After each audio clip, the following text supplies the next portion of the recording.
everyone and welcome to new episode of Telugu చర్చలు. ఇవాళ మనం ఎలక్ట్రిక్ వెహికల్ ఒక మార్కెట్ గురించి మాట్లాడుకుందాం, పర్టికులర్గా in specific to Telangana state. So వీడియోకి వెళ్ళే ముందర ఒకవేళ మీరు సబ్స్క్రైబ్ చేసుకోకపోతే ఇమీడియట్గా చేసేసుకోండి. ఈ కాంటెంట్ చాలా హెల్ప్ఫుల్గా ఉంటుంది. అది నేను చెప్పడం కాదు, మీరు ఈ మొత్తం వీడియో పూర్తిగా ఎండ్ వరకు చూసిన తర్వాత మీకే అర్థమైపోతుంది, right? So next coming to the video. So Telangana state లో ప్రస్తుతానికి కన్జ్యూమర్కి అవేర్నెస్ పెరుగుతుంది, వెహికల్స్ మార్కెట్లోకి వస్తున్నాయి, కొత్త vehicles. Open data portal per Telangana నేను యాక్చువల్లీ డౌన్లోడ్ చేశాను. వీళ్ళ దగ్గర లేటెస్ట్ డేటా వచ్చేసరికి May 2025 డేటా ఉంది. సో దీని 1 year ప్రీవియస్గా వెళ్తే May 2024 నుంచి కంపేర్ చేస్తే May 2024కి వచ్చేసరికి 5,600 వెహికల్స్ దాకా ఉన్నాయి. And as of May 2025 6,350 vehicles approximately ఉన్నాయి. సో ఈ స్టాటిస్టిక్స్ చూస్తే అంత బాగానే ఉంది, ఎందుకంటే వెహికల్స్ పెరుగుతున్నాయి, అవేర్నెస్ పెరుగుతుంది, జనాలు కూడా ప్రిఫర్ చేస్తున్నారు. బట్ నిజంగానే మార్కెట్ రెడీగానే ఉందా ఇన్ని వెహికల్స్ వస్తున్నాయి? ఎందుకంటే మ్యానుఫ్యాక్చరర్స్ కూడా డే ఆన్ డే పెరుగుతూనే ఉన్నారు, రైట్? ఫర్ ఎగ్జాంపుల్ BMW కానీ వీళ్ళు ఎలక్ట్రిక్ రిక్షాస్ తయారు చేస్తుంటారు. అలానే ట్రయో అని చెప్పి వీళ్ళు ఎలక్ట్రిక్ వెహికల్స్ ఇంకా పవర్ ట్రైన్ సిస్టమ్స్, ప్యూర్ అనే కంపెనీ వీళ్ళు ఎలక్ట్రిక్ వెహికల్స్ 2-wheelers తయారు చేస్తున్నారు. అలానే ఫ్రాంక్లిన్ EV అని ఉంది ఒక కంపెనీ, వాళ్ళు ఎలక్ట్రిక్ వెహికల్స్ తయారు చేస్తుంటారు. సో ఇలా చాలా కంపెనీస్ వస్తూనే ఉన్నాయి, right? Many Chinese companies are also tying up with Indian players, వాళ్ళు కూడా అమ్ముతున్నారు. సో ఇన్ని ఎలక్ట్రిక్ వెహికల్స్ మార్కెట్లోకి వచ్చేస్తే ఈజ్ మార్కెట్ రియల్లీ రెడీ అనే దాని గురించి మనం ఆడుకుందాం, రైట్? సో దానికోసము ఫస్ట్ మనం ఒక్కొక్క స్టేక్ హోల్డర్ దగ్గరికి వెళ్తే మనకి ఒక పిక్చర్ వస్తుంది, right? So first consumer point of view నుంచి ఆలోచిద్దాం. సో కన్జ్యూమర్కి వచ్చేసరికి గవర్నమెంట్ ఏం చేస్తుంది, కన్జ్యూమర్ ఎందుకు ప్రిఫర్ చేస్తున్నాడు అసలు ఈ ఎలక్ట్రిక్ వెహికల్స్ అనేది? సో తెలంగాణ గవర్నమెంట్ వచ్చేసరికి కన్జ్యూమర్కి 2 ఎగ్జెంప్షన్స్ ఇస్తుంది. ఒకటి రోడ్ ట్యాక్స్ ఎగ్జెంప్షన్, ఒకటేమో రిజిస్ట్రేషన్ ఎగ్జెంప్షన్.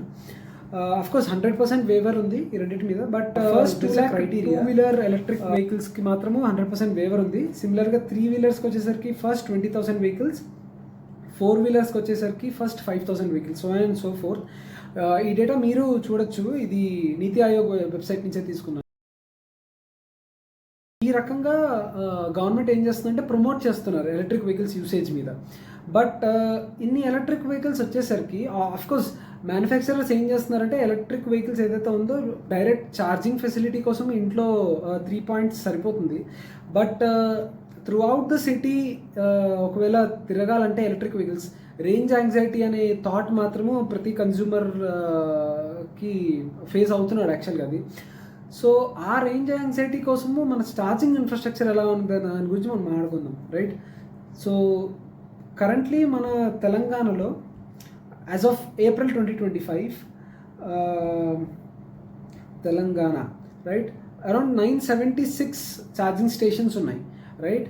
సో ఒక్కొక్క ఛార్జింగ్ స్టేషన్కి యాజ్ పర్ ఆన్ అండ్ యావరేజ్గా ఒక 10 slots దాకా ఉంటాయి. What I mean 10 slots is 10 charging outlets. So around approximately 976 charging stations అంటే 9,760 ఛార్జింగ్ అవుట్లెట్స్ ఉన్నాయి, రైట్? అండ్ మన ఎలక్ట్రిక్ వెహికల్స్ వచ్చేసరికి almost as of 2025 economic times వాళ్ళు రిలీజ్ చేసిన ఆర్టికల్ ప్రకారం అరౌండ్ 1.7 lakh EVs దాకా ఉన్నాయి మన తెలంగాణలో. సో అప్రాక్సిమేట్గా క్యాలిక్యులేట్ చేస్తే దీన్ని 1.7 lakhsకి 9,760 ఛార్జింగ్ స్లాట్స్కి అరౌండ్ ఒక్కొక్క ఛార్జింగ్ స్లాట్ దగ్గర approximately 17 vehicles have to wait charging facility avail చేసుకోవడం కోసం. సో దీనివల్ల ఏంటంటే హెల్తీ రేషియో అనేది ఒకటి డిసైడ్ చేశారనమాట. హెల్తీ రేషియో అనేది ఒక ఎవాల్యుయేట్ చేశారు ఎవరు, మన ఇండియన్ ఎనర్జీ అసోసియేషన్ వాళ్ళు. సో ఏం చేశారంటే యాజ్ పర్ యూరోపియన్ స్టాండర్డ్స్ ప్రకారం ఒక హెల్తీ రేషియో వచ్చేసరికి ఒక ఛార్జింగ్ కనెక్షన్ దగ్గర 10 EVs ఉంటే that is considered as healthy kind of, అంటే వెయిటింగ్ టైం ఎక్కువ ఉండాల్సిన అవసరం లేదు అనే దానికోసం. అంటే ఎక్కువ మరీ రష్ కూడా ఉండకూడదు కదా ఛార్జింగ్ స్టేషన్ మీద, లైన్లు వరుసగా ఉండిపోకూడదు కదా అలా. సో దానికోసం ఏంటంటే ఈ ఒక రేషియో అనేది డిఫైన్ చేశారు, అంటే పర్ ఛార్జింగ్ కనెక్షన్ దగ్గర 10 EVs దాకా ఉండొచ్చు అని. But right now as of Telangana it's beyond the limit, around 17 vehicles, right? 17:1 రేషియోలో నడుస్తుంది. Of course government is initiatives to improve this infrastructure. వచ్చేస్తే యాక్చువల్గా మనకి Telangana has actually came up with a target of 3,000 charging stations by 2025 అనమాట ఇది. So ఇది మన 2020 to 2030 ఏదైతే ఎలక్ట్రిక్ వెహికల్ పాలసీ ఉందో దానిలో చెప్పారనమాట. అరౌండ్ 3,000 ఛార్జింగ్ స్టేషన్స్ వస్తాయి 2025లో అని. బట్ అదే రకంగా మన ఎలక్ట్రిక్ వెహికల్స్ కూడా పెరుగుతూ ఉన్నాయి. So as per one article from Economic Times, it says that around 60,000 new EVs may be added by 2025. So so so ఈ డిమాండ్ని మనం మ్యాచ్ చేసుకోగలుగుతున్నామా అనేది మనకు కావాలన్నమాట. సో ఛార్జింగ్ స్టేషన్స్ నిజంగానే బేర్ చేయగలదా ఇది అని. అఫ్కోర్స్ ఇంటి దగ్గర మనకి ఎలాగో ఛార్జింగ్ ఫెసిలిటీ ఉంటుంది, బట్ సిటీలో తిరగడానికి చాలా ఉంది vehicles. Of course there is an awareness that environmental concerns ఉన్నాయి, ఇలా ఉన్నాయని. But mostly people prefer, if they are having electric vehicles also, they prefer petrol because they have to move long distances, ఎందుకంటే charging infrastructure అంతా లేదు. So ఇక్కడ మనకి business opportunity అని ఉందన్నమాట, రైట్? ఒకవేళ, ఎందుకంటే government is also giving initiatives for promoting this electric vehicles. So charging స్టేషన్స్ని బిజినెస్ ఆపర్చునిటీ ఇక్కడ ఛార్జింగ్ ఇన్ఫ్రాస్ట్రక్చర్లో ప్లేయర్స్ ఒకవేళ దిగాలనుకుంటే, రైట్? నెక్స్ట్ వచ్చేసరికి మన టీఎస్ఈవి వెబ్సైట్ ప్రకారం గవర్నమెంట్ ఏం చేస్తుందనే దాని గురించి రాశారు. అరౌండ్ 800 ఛార్జింగ్ స్టేషన్స్గా ప్రపోజ్ చేశారు అని చెప్తున్నారు ఇక్కడ in the city of Hyderabad. So దీనివల్ల బెనిఫిట్ ఏంటంటే, ఎవరైతే ఎలక్ట్రిక్ వెహికల్ యూజర్స్ ఉన్నారో వాళ్ళ బ్యాటరీస్ ఛార్జ్ చేసుకోవడానికి around 12 rupees per unit as a service charge కింద ఆఫర్ చేస్తున్నారు వీళ్ళు. సో దీన్ని ఫైనాన్షియల్గా మనం చూసినట్టయితే బెనిఫిట్ ఏంటంటే, ఇక్కడ నార్మల్ పెట్రోల్ బండ్లు తీసుకుంటే నార్మల్ టూ వీలర్ కన్సిడర్ చేద్దాం. టూ వీలర్కి ఒక పెట్రోల్ ఒక 1 లీటర్ పెట్రోల్ కొట్టించడానికి ఆల్మోస్ట్ ఒక నియర్ టు 95 to 100 రూపీస్ అవుతుంది, right? Let's consider on the higher end only 100 rupees. Okay, ఇది పర్ యూనిట్ కాస్ట్ వచ్చేసరికి 12 రూపీసే, రైట్? టూ వీలర్స్కి max to max 2 to 3 kWh ఉంటుంది, రైట్, బ్యాటరీ కెపాసిటీ. సో అలా తీసుకున్న 24 to 2 kWh బ్యాటరీకి 24 రూపీస్ దాకా, అప్రాక్సిమేట్ 25 రూపీస్ దాకా కాస్ట్ అవుతుంది. సో ఈ పెట్రోల్ బండ్ల కన్నా ఈ ఎలక్ట్రిక్ వెహికల్కి వచ్చేసరికి 75 రూపీస్ వీళ్ళకి సేవింగ్స్ అవుతుంది, రైట్?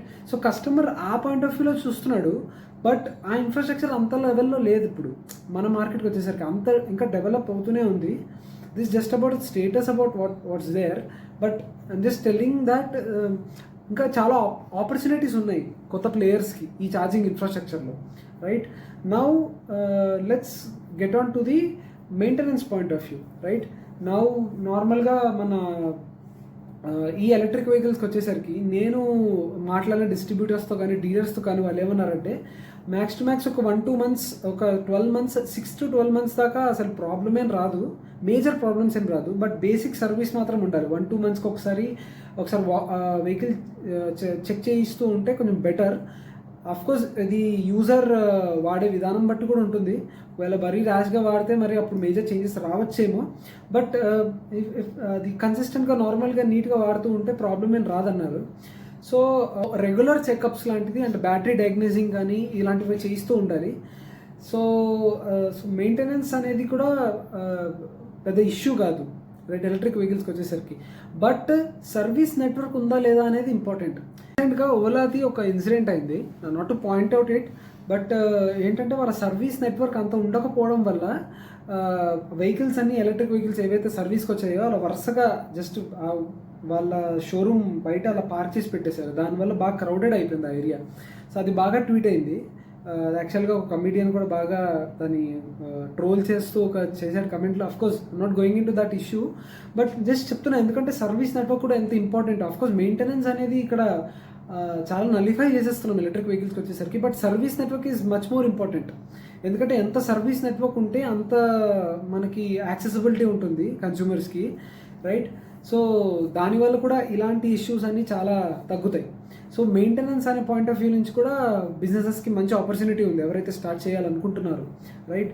నౌ వేరే కంట్రీస్ కానీ వేరే స్టేట్స్ కానీ అసలు ఏం చేస్తున్నాయి, ఒకవేళ వాళ్ళు పెట్టిన పాలసీస్ మన తెలంగాణలో కూడా ఒకవేళ మనం ఇంప్లిమెంట్ చేయగలిగితే, అంటే ఇక్కడ ఉన్న ఎన్విరాన్మెంట్ బట్టి, అఫ్కోర్స్ సేమ్ పాలసీ ఇక్కడ పెడితే అది వర్క్ అవుతుందో చెప్పలేము. బట్ ఈ ఎన్విరాన్మెంట్ బట్టి మనము ఒక కొన్ని పాలసీస్ తీసుకొస్తే that can bring a change. ఎందుకంటే నేను ఆ బెస్ట్ ప్రాక్టీసెస్ గురించి చూస్తున్నాను. Actual countries like China, Netherlands, నార్వేది. చైనా వాళ్ళు యాక్చువల్గా ఏం చేశారంటే మ్యాండేట్ చేసేసారు. ఏంటంటే ప్రతి రెసిడెన్షియల్ ఏదైనా కొత్త రెసిడెన్షియల్ ఏరియా బిల్డింగ్స్ కానీ కమర్షియల్ బిల్డింగ్స్ కానీ వస్తే అక్కడ మ్యాండేట్ చేశారు, ఒక ఎలక్ట్రిక్ వెహికల్ ఛార్జింగ్ స్టేషన్ ఉండాలి ఖచ్చితంగా అని చెప్పి మ్యాండేట్ చేశారు. సో అలాంటి ఒక పాలసీ ఏమైనా తీసుకొస్తే that can help. Okay, one thing. Next వచ్చేసరికి నార్వేకి వచ్చేసరికి వాళ్ళు ఏం చేశారంటే ప్రియారిటీ పార్కింగ్ అనేది పెట్టారనమాట. సో ఎలా అంటే నువ్వు పార్కింగ్ చేసుకుంటే అక్కడ ఫ్రీగా ఛార్జింగ్ చేసుకోవచ్చు. సో ఇలాంటి స్ట్రాటజీస్తో వచ్చారనమాట. సో నెక్స్ట్ నెదర్లాండ్స్కి వచ్చేసరికి వాళ్ళు ఏంటంటే సపరేట్గా యాప్ డిజైన్ చేసుకున్నారనమాట. సో యూనివర్సల్గా వర్క్ అవుతుంది అది. అంటే ఒక కంపెనీ ఇప్పుడు ఎలా అంటే ఇప్పుడు మన కంపెనీస్ కానీ అదైతే ఎవరైతే మ్యానుఫ్యాక్చరర్స్ ఉన్నారో వాళ్ళు సపరేట్గా వాళ్ళ ఓన్ యాప్స్ ఉన్నాయి. అంటే ఈ యాప్లో వాళ్ళు కన్జ్యూమర్స్ ఏం చేస్తారంటే ఎక్కడెక్కడ ఛార్జింగ్ స్టేషన్స్ ఉన్నాయో వాళ్ళకి కనబడుతుంది. అంటే ఈ ఏరియాలో. అంతేగాని ఇప్పుడు వీళ్ళు ఏం చేశారంటే నెదర్లాండ్స్ వాళ్ళు దాన్ని స్టాండర్డైజ్ చేశారు. సో ఏ కంపెనీ అయినా ఒకే యాప్ మెయింటైన్ చేస్తున్నారు. దానిలోనే మీకు ఎక్కడ ఛార్జింగ్ స్టేషన్స్ ఉన్నాయో చూసుకుంటున్నాం. సో ఆ లొకేషన్కి వెళ్ళిపోతారు కన్జ్యూమర్ అనేవాడు, రైట్? సో అలాంటి స్ట్రాటజీస్తో కానీ ఏమైనా వస్తే బెటర్ అవ్వచ్చు. Of course government is trying it's best to build the infrastructure, but it's just నా థాట్ ఇది.